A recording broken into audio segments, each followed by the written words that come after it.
সুপ্রিয় শিক্ষার্থীবৃন্দ, আসসালামু আলাইকুম। আজকে তোমাদের আমি অষ্টম শ্রেণীর গণিত বিষয়ে দশম অধ্যায়ের এটা আমি ক্লাস নেব। কারণ তোমরা জানো যে ছুটির পূর্বে আমি এই অধ্যায়টি তোমাদের শেষ করতে পারিনি, তাই আজকে আমি দশম অধ্যায়ের বৃত্ত সম্পর্কে আমি আজকে তোমাদের একটা ক্লাস শুরু করছি।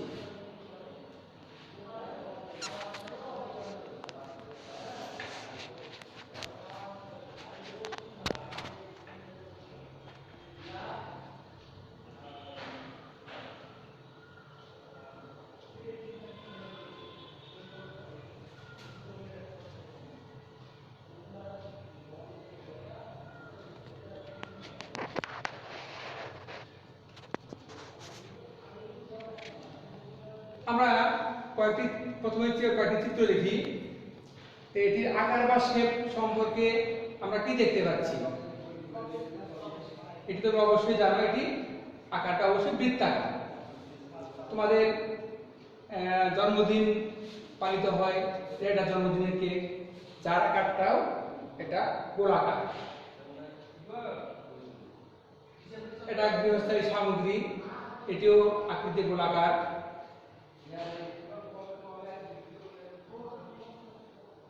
এবং নিচে দেখতে পাচ্ছি আমরা চুড়ি এবং ঘড়ি।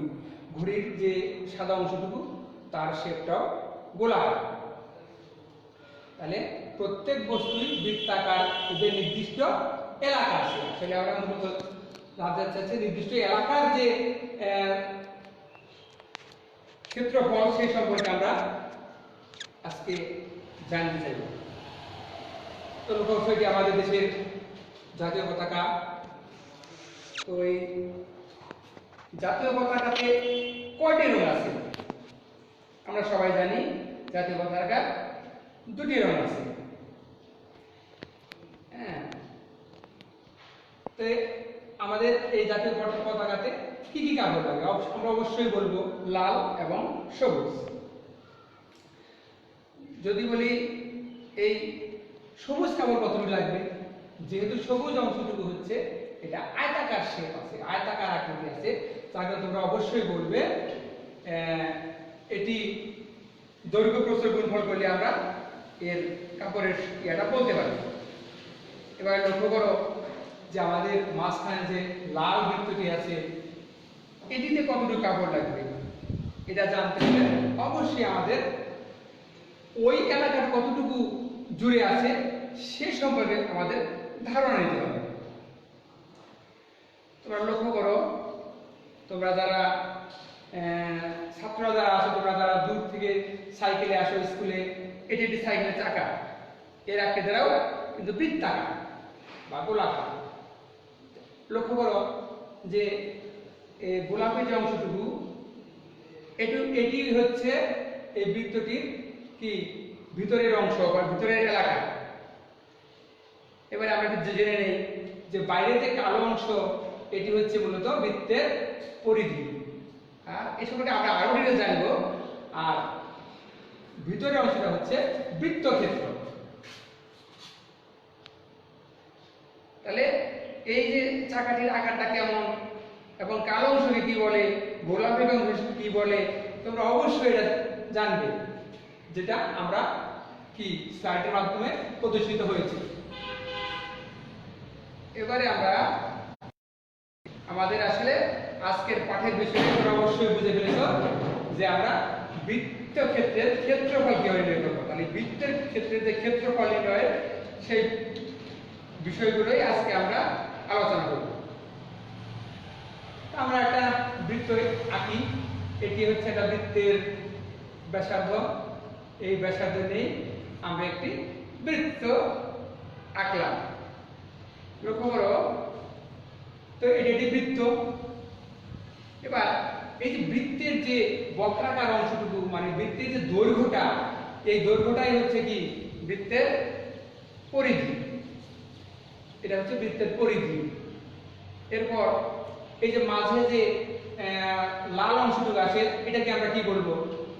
অবশ্যই এটা সেন্ট্রাল বিন্দু অর্থাৎ কেন্দ্র।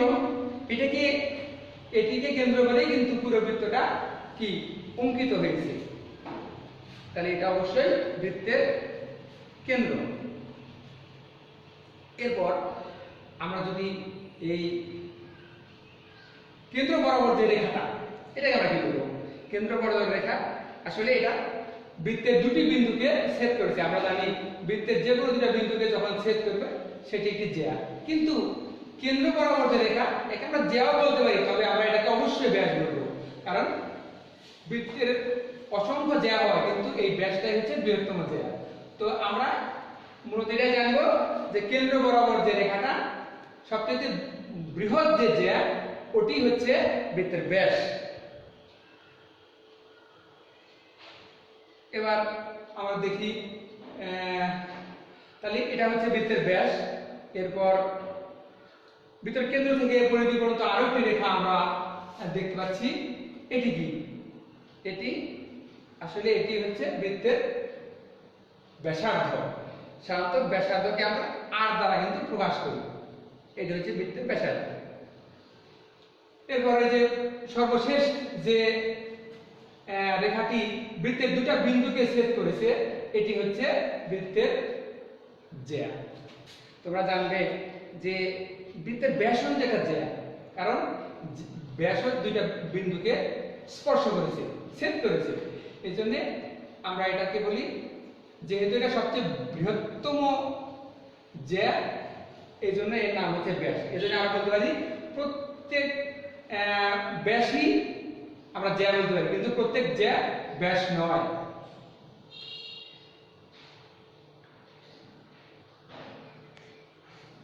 এবার আমাদের এই কমলা বলি, কমলা রঙের যে অংশটুকু, এটাই হচ্ছে আসলে বৃত্তক্ষেত্র। এটাই হচ্ছে বৃত্তক্ষেত্র। এই বৃত্তক্ষেত্রের আমরা কিভাবে নির্ণয় করব বৃত্তক্ষেত্রের ক্ষেত্রফল, সে সম্পর্কে আমরা একটু ধারণা নিই। এবার তোমরা লক্ষ্য করো যে 0 থেকে 3, তার চাইতেও একটু দূর পর্যন্ত আমাদের এই চাকাটা চলে গেছে। মানে কি আসলে কি, আমরা যদি চাকাটাকে যদি সোজা করি তাহলে আমরা কি পাবো? আমরা অবশ্যই এখান থেকে চাকাটা শুরু করেছে, তার গতিপথ এখানে শেষ হয়েছে, অর্থাৎ একবার ঘোরার ফলে এই চাকাটির যে দৈর্ঘ্যটা হলো, এটাই কিন্তু এই বৃত্তটির পরিধি। এখন প্রত্যেকটা ঘরের দূরত্ব আমরা জানি, যদি আমরা ধরি যে এই দূরত্বটাকে যদি আমরা দেখো এখানে কত আছে, 7 সেন্টিমিটার। আসলে আমাদের প্রত্যেকটা ঘরের এখানে দূরত্ব হচ্ছে 7 সেন্টিমিটার। আর এই বৃত্তে এটা কিন্তু মূলত ছিল বৃত্তের ব্যাস, এই ব্যাসটাই ছিল 7 সেন্টিমিটার। আর টোটাল পরিধিটা আমরা যখন এই গোলাকার বা বৃত্তাকার অংশটাকে যখন আমরা সরল রেখা রূপান্তর করেছি, তার দৈর্ঘ্য হচ্ছে 21.9912 সেন্টিমিটার। তা আসলে আমরা জানতে যাচ্ছি, তোমরা লক্ষ্য করছো বৃত্তের মধ্যে একটি চিহ্ন আছে, এটিকে আমরা বলি পাই। এই পাইটাই হচ্ছে আসলে বৃত্তের ব্যাস এবং বৃত্তের পরিধির যে অনুপাত, সেটাই হচ্ছে পায়ের মান। আসলে তোমরা জানো, এখন দেখো এটাকে আমরা যদি ক্যালকুলেশন করতে করি তাহলে কি পাবো? বৃত্তের পরিধি বৃত্তের ব্যাসের অনুপাতটা হচ্ছে 3.1416, অর্থাৎ 21.9912 কে আমরা যদি 7 দ্বারা ভাগ করি আমরা পেয়ে যাব 3.1416। এখন দেখো নিচে আরেকটি বৃত্ত, এই বৃত্তটিতে ব্যাসটা কত? এটা হচ্ছে বৃত্তের ব্যাস। ব্যাস কত আছে? ব্যাস আছে 10.5 সেন্টিমিটার। আর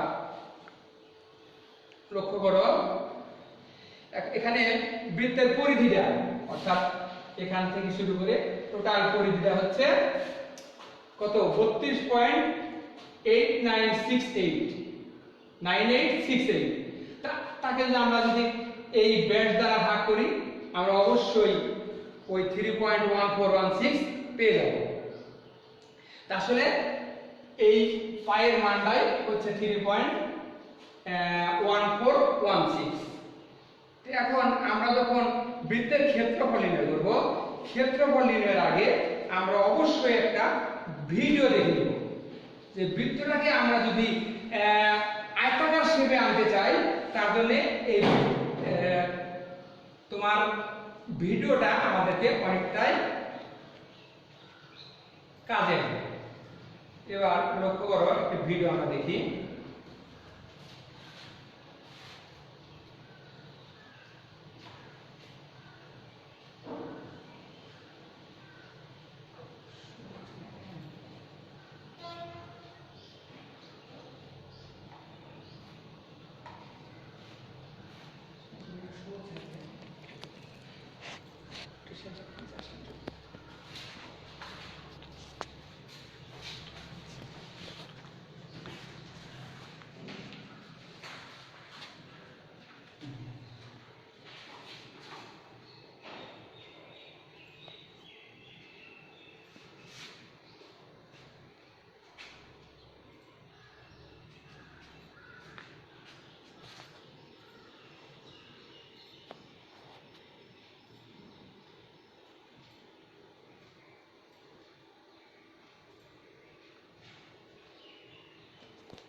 আচ্ছা, না হয় বৃত্তটি এই মুহূর্তে আমাদের একটু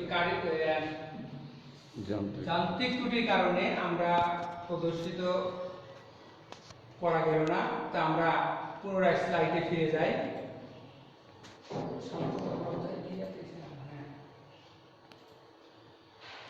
আমরা লক্ষ্য করি এটি একটি বৃত্ত। এই বৃত্তটিকে আমরা প্রথমে কয়টা অংশ ভাগ করেছি এখানে? আমরা যদি এভাবে 4টে অংশে ভাগ করি তাহলে 8টা পাবো আমরা। 1 2 3 4 5 6 7 8টা। এরপরে 8 দিয়ে 16টা, 16 64, এরকম অসংখ্য অসংখ্য অসংখ্য যদি ভাগ করি তাহলে আমরা এই ধরনের একটি শেপ পাবো। লক্ষ্য করো,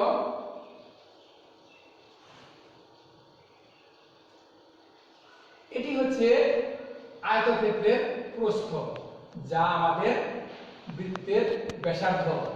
তোমরা লক্ষ্য করেছো যে বৃত্তের ব্যাসার্ধকে কিন্তু আমরা r দ্বারা প্রকাশ করেছিলাম না? তাহলে দেখো r, এই r হচ্ছে বৃত্তের ব্যাসার্ধ, যা আয়তক্ষেত্রের প্রস্থ। এবারে লক্ষ্য করো, তাহলে বৃত্তের ব্যাসার্ধ হচ্ছে r, আর এখানে আয়তক্ষেত্রের তো আমরা জানি যে বৃত্তের পরিধিটা হচ্ছে, এর সূত্রটা হচ্ছে 2 পাই r। 2 পাই r হচ্ছে বৃত্তের পরিধি, আর এই পরিধি হচ্ছে আমার এই আয়তক্ষেত্রের দুটো দৈর্ঘ্যের সমান। হ্যাঁ, আয়তক্ষেত্রের দুটো দৈর্ঘ্যের সমান। কারণ আমরা যেহেতু এটা যদি ব্যাসার্ধ হয়, সেখানে আমাদের এটা প্রস্থ আর এটা প্রস্থ, আর দুই দৈর্ঘ্যটাই হচ্ছে আমার, দুই দৈর্ঘ্য আর দুই প্রস্থ মিলাই হচ্ছে আমার এই বৃত্তের পরিধি। তো যার কারণে আমরা এখানে বৃত্তের এই আড়াকে আমরা নির্ণয় করেছি যে আয়তক্ষেত্রের যদি আমার দৈর্ঘ্যটা যদি এরকম হয়, বৃত্তের পরিধির অর্ধেক, হাফ গুণন 2 পাই r। 2 যদি আমরা কেটে দিই তাহলে আমরা পাই r পাবো। তাহলে এই পাই rটা হচ্ছে আমার এই আয়তক্ষেত্রের প্রস্থ, তাহলে দৈর্ঘ্য, আর অবশ্যই প্রস্থ তো আছে r। তাহলে আমাদের ক্ষেত্রফলটা কি হবে? ক্ষেত্রফলটা অবশ্যই হবে পাই r স্কয়ার। পাই r স্কয়ারটা এভাবে কিন্তু চলে এসেছে। আসলে এই বৃত্তের যে বৃত্তাকার যে শেপটা আছে, সেই শেপটিকে আমরা অসংখ্য অসংখ্য অংশে আমরা বিভক্ত করে এই ধরনের একটি আয়তাকার শেপে রূপান্তর করতে পেরেছি। এবারে আমরা একটি একক কাজ তোমাদেরকে দিব। তোমরা অবশ্যই এটি দেখতে পাচ্ছ, এটি ডাইনিং টেবিল, যে টেবিলে তোমরা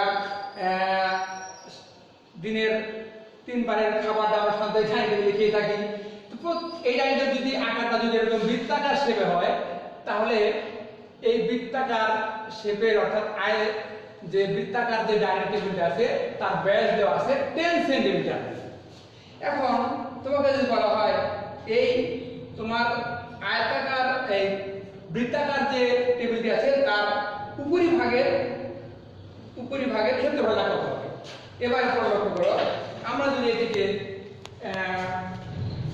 বিষয় শিক্ষা করি, সলভ করি, তাহলে কি পাবো? লক্ষ্য করো, আমরা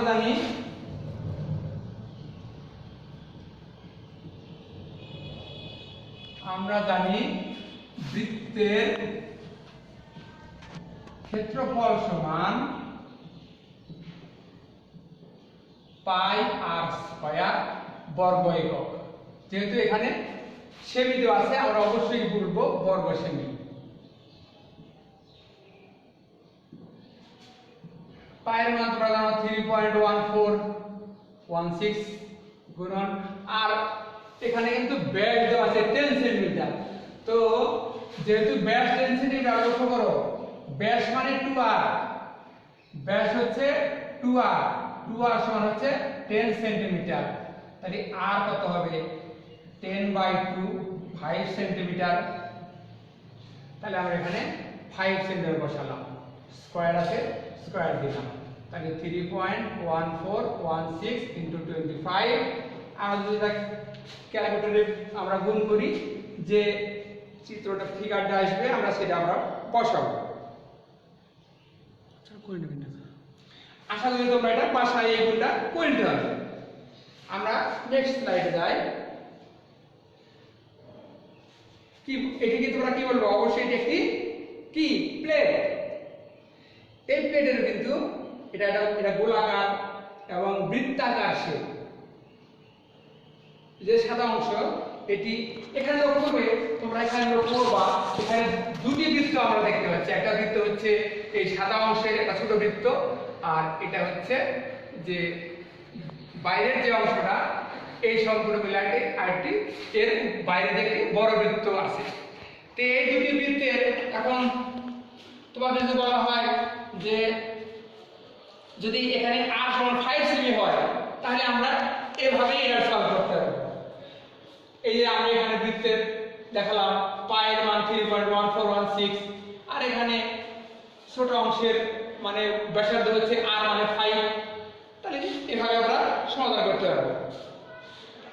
যদি আমরা পুরো প্লেটটি ব্যাসার্ধ যদি ক্ষেত্রফল নির্ণয় করি, তাহলে আমাদের এখান থেকে যে দূরত্বটা, সেই দূরত্বটাকে আমরা দেখি কত আছে। এটা আছে 9 সেন্টিমিটার। এই আরটা হচ্ছে 9 সেন্টিমিটার। এই 9 সেন্টিমিটার যদি আর এর মান হয়, তাহলে ক্ষেত্রফলটা কি হবে?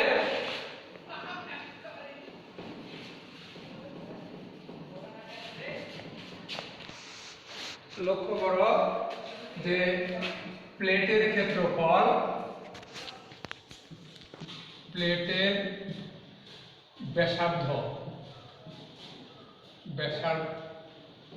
ব্যাসার্ধ এখানে বড় আর দেওয়া আছে 9 সেন্টিমিটার।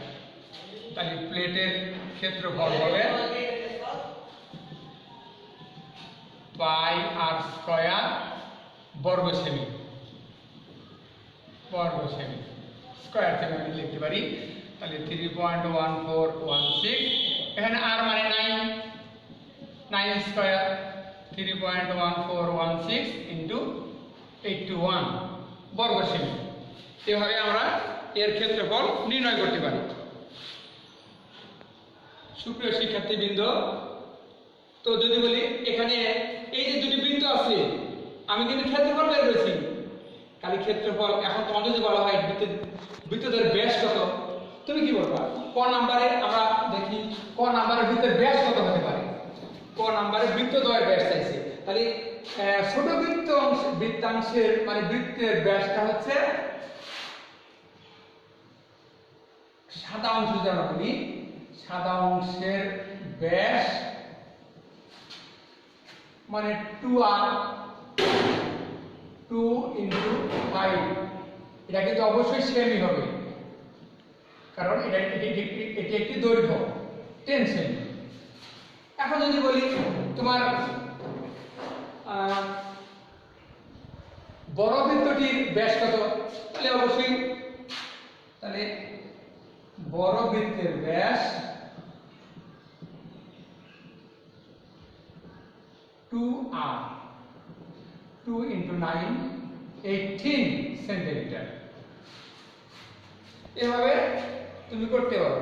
এখন যদি বলা হয় বৃত্তটার পরিধি নির্ণয় করো, আমরা জানি পরিধি নির্ণয় সূত্র কি? পরিধিটা হচ্ছে 2πr।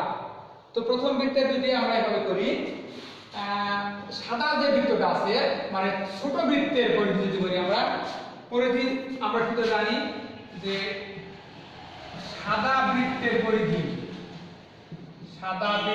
পরিধি সমান 2πr। এখানে 2π মানে 3.1416 কিন্তু আর এর মান কত আছে? এখানে r দেওয়া আছে 5, তাহলে 10 into 3.1416, তাহলে 10 দ্বারা গুণ করলে 31.416 সেন্টিমিটার। আর যেটা বড় বৃত্তটি আর কি, তাহলে বড় বৃত্তের পরিধিটা আমরা কি করব? বড় বৃত্তের পরিধি তাহলে 2π, এখানে r বড় হাতের r দিয়েছি, এটা অবশ্যই সেন্টিমিটার হবে। তাহলে এখানে 2 into 3.1416 into r হচ্ছে 9। তো এই যে গুণফলটা হয় সেটাই হবে আমাদের বড় বৃত্তের পরিধি। এভাবে তোমরা অবশ্যই বাসায় এটা করতে পারো। এবার বলা হচ্ছে বৃত্তদ্বয়ের পরিধির মধ্যবর্তী এলাকা। তাহলে আমরা কি করতে হবে? এখানে কোনটা চেয়েছি, অর্থাৎ এইভাবে করব, কারণ এখানে তো, তাহলে এই ক্ষেত্রে আমাদের সবচেয়ে সহজ যে পন্থা সেটা হচ্ছে আমরা আগে ক্ষুদ্র বৃত্তের ক্ষেত্রফল নির্ণয় করব আর টোটাল বৃত্তের ক্ষেত্রফল নির্ণয় করব। তো এভাবে তোমরা এটা বাছাই করতে পারবে। তোমরা প্রথমে কি করবা? যখন তুমি ক্ষুদ্র বৃত্তের অর্থাৎ সাদা অংশের ক্ষেত্রফল নির্ণয় করবা তখন পাই আর স্কয়ার, এখানে r হবে 5, তো এর ক্ষেত্রফল পেয়ে গেলাম। তারপর যখন আমি টোটাল বৃত্তটির ক্ষেত্রফল করব অর্থাৎ এখানে r হবে 9, তাহলে পাই আর স্কয়ার। তো এই দ্বিতীয় ক্ষেত্রফল থেকে প্রথম ক্ষেত্রফল যখন আমরা বিয়োগ করব তখনই আমরা এই নকশা করা যে অংশটুকু আছে তার ক্ষেত্রফল আমরা পেয়ে যাব। তোমরা ইচ্ছে করে বাসায় এই ইয়াগুলো সুন্দরভাবে সলভ করতে পারো। তোমাদের একটা বাড়ির কাজ আমি দিব, যে কাজটি তোমরা অবশ্যই করবা। তারপর স্কুল খুললে হয়তো তোমাদের কাছে নিব। হ্যাঁ, তো এখানে লক্ষ্য করো একজন মালিক 21 মিটার, তোমরা অবশ্যই এক খাতায় উঠিয়ে দিবে, একজন মালিক 21 মিটার ব্যাসার্ধের বৃত্তাকার বাগানের চারদিকে দুইবার ঘুরে দড়ি বেড়াবে। তাহলে বাগানটা অবশ্যই বৃত্তাকার এবং সেখানে আর এর মান কত? আর এর মান হচ্ছে 21 মিটার, আর প্রতি মিটার দড়ির মূল্য দেওয়া আছে 18 টাকা। তাই তোমাদের কি করতে হবে? এই কাজটাতে তোমরা অবশ্যই বৃত্তাকার বাগানের ব্যাস কত, যেহেতু ব্যাসার্ধ আছে, ব্যাসার্ধ যেহেতু 21, ব্যাস মানে 2r, 2 into 21 অর্থাৎ 42 হচ্ছে তোমার ব্যাস। তো এইভাবে বৃত্তাকার বাগানের আগে ক্ষেত্রফলটা করে নিবে। আর যখন তুমি দড়ির মূল্য নির্ণয় করবা তাহলে অবশ্যই তোমাকে কি করতে হবে? বৃত্তাকার যে বাগান আছে তার পরিধি নির্ণয় করবা। যেহেতু দুইবার ঘুরে বেড়া দিল তাই তোমাকে পরিধিকে 2 দ্বারা গুণ করতে হবে, তাহলে আমরা দড়ির পরিমাণটা পেয়ে যাব। আর মূল্য যেহেতু 18 টাকা, তখন গুণ করলে তুমি এটা সুন্দরভাবে সলভ করতে পারো। তা আশা করছি তোমাদের আজকের এই ক্লাসটা অনেক সুন্দর লেগেছে, ভালো লেগেছে। আশা করি এভাবেই তোমরা আমাদের সাথে যুক্ত থাকবে। তো তোমরা দীর্ঘ সময় আমার সাথে ছিলে এবং এই ভিডিও এবং লাইভ ক্লাসটি উপভোগ করলে, এজন্য আমি তোমাদের সবাইকে আন্তরিকভাবে ধন্যবাদ জানিয়ে আজকে ক্লাস এখানে শেষ করছি। আল্লাহ হাফেজ।